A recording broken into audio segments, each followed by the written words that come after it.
Salut l'équipe. Bon, aujourd'hui une petite vidéo pour présenter la différence de point de vue entre souvent le coach et les joueurs. Euh, Au niveau du jeu, qu'est-ce qu'attend le coach? Le coach, bah lui, en fait, il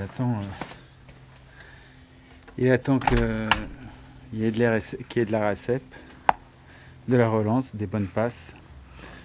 Par exemple, au bloc, la priorité, c'est de permettre la défense. Bon, évidemment de contrer si la balle est frappée dans le bloc, mais de permettre la défense, à la défense de se placer. Et au niveau de l'attaque, marquer le point évidemment si la situation est favorable, mais si la situation est défavorable, que le point continue, soit de taper tranquillement dans le bloc, soit de faire une bidouille ou de faire jouer en fait l'équipe adverse. Et le joueur, lui, par exemple, souvent chez les garçons, ce qu'il aime, c'est taper. Taper fort, spectaculaire, si possible sans bloc.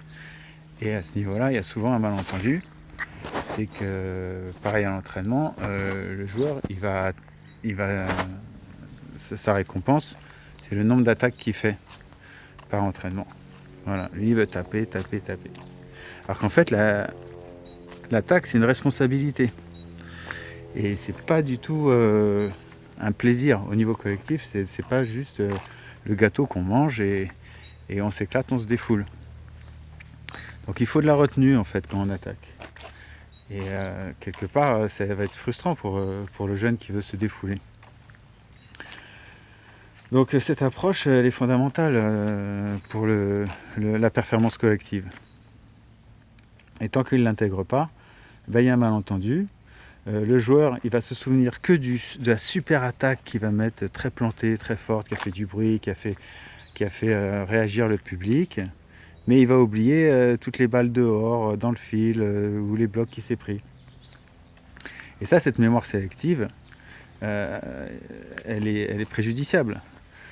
Il faut que le joueur arrive à se concentrer sur le nombre de points qu'il a fait vivre en situation difficile et surtout c'est son rendement statistique en fait, pas du tout le coup d'éclat qu'il aura eu.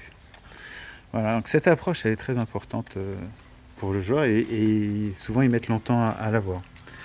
Donc en fait c'est d'abord faire jouer la continuité.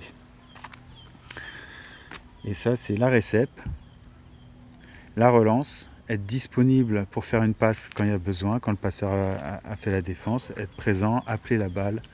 Et tout ça, c'est des comportements qui nécessitent de l'abnégation.